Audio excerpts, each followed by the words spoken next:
ఇక బీజేపీ నాయకులు అందెం రామరెడ్డి గారితో మాట్లాడదాం. రామరెడ్డి గారు, విద్యా వ్యవస్థ వ్యాపారంగా మారింది. తల్లిదండ్రులు లక్షలు ఖర్చు పెడతా ఉంటే ఈ వ్యవస్థను నడిపిస్తోంది ఆర్ఎస్ఎస్. ధర్మేంద్ర ప్రధాన్ కేవలం సింబల్గా మాత్రమే ఉన్నారు. విద్యార్థులకు అసలు శత్రువు ఆర్ఎస్ఎస్ సంస్థే. ఆర్ఎస్ఎస్ సంస్థ నుంచి వచ్చిన వాళ్లకే యూనివర్సిటీలో వీసీలుగా నియామకం చేపడుతూ ఉన్నారు. అలాగే ప్రియాంక గాంధీ అన్నారు, విద్యార్థులు ఏమైనా ఉగ్రవాదుల, వాళ్లపైన లాఠీ చార్జీలు, పెల్లెట్ గన్స్, ఎందుకు AK-47 గురి పెట్టాల్సినటువంటి అవసరం ఏమొచ్చింది? ఇదంతా కూడా హోంమంత్రి ఆదేశాల మేరకే జరిగింది. మరి ఇవాళ పార్లమెంట్ లో దీని గురించి మాట్లాడదామంటే లోక్సభలో అమిత్ షా ఎందుకు రాలేదు అని అడిగారు. ఇప్పుడు మరి సుమిత్ర గారు అడిగినట్టుగా ప్రధాని మోదీ మన్ కీ బాత్ మాత్రమే మనం వినాలా? ప్రజల అలాగే విద్యార్థుల మన్ కీ బాత్ మోదీ వినరా? వీటికి సమాధానం చెప్పండి.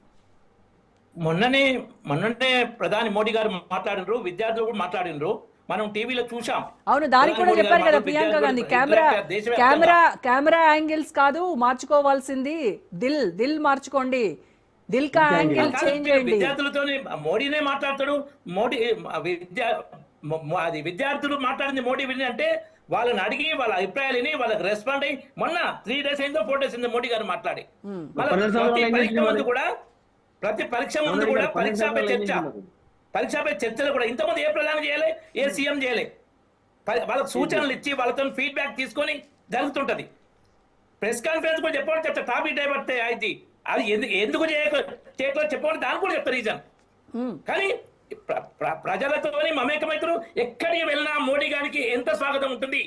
అలాంటి ఒక్క లీడర్ పేరు చెప్పండి, మన దేశంలోనే కాదు ప్రపంచంలో మోడీ గారికి లభించే స్వాగతం లభించే ఒక్క లీడర్ పేరు చెప్పండి. 34 దేశాల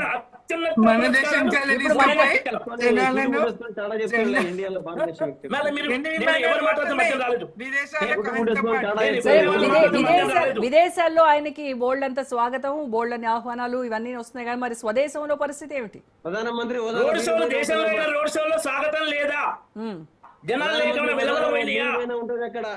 ఒక్క నిమిషం శంకర్ గారు, ఒక్క నిమిషం మాట్లాడివ్వండి. యా, ఇప్పుడు దేశంలో మోడీ గారి ర్యాలీ జరిగినప్పుడు జనాలు లేకుండా అయిందా? జనాలు రాలేదా? జనాల తన్మయత్వం మనం చూడలేదా? ఇప్పుడు అది టాపిక్, దాని కూడా చెప్తున్నా కానీ మీరు అడిగిన కాబట్టి జనాల తన్మయత్వం ఓ దండాలు పెట్టడం, ఊపడం. ఎందుకండి ఆయన ఏమన్నా దైవాంశ సంభూతుడా? నేను ఆ మాట అనలేదు. వాళ్ళు బాగా నచ్చండు. గురువు కూడా మంచి గురువు వస్తే ఆదిశంకర్లు అనుకోండి, ఆ కాలంలో తన్మయత్వం చెందేవారు. ఆదిశంకర్లు భగవాన్లా, స్వామి వివేకానంద వారు మాట్లాడితే తన్మయత్వం చెందేవారు. స్వామి వివేకానంద భగవాన్లా, అంబేద్కర్ గారు మాట్లాడుతూ కూడా తన్మయత్వం చెందారు. అంబేద్కర్ గారు భగవాన్లా. సో అట్లా వాళ్ళకు నచ్చిన నాయకులు మాట్లాడితే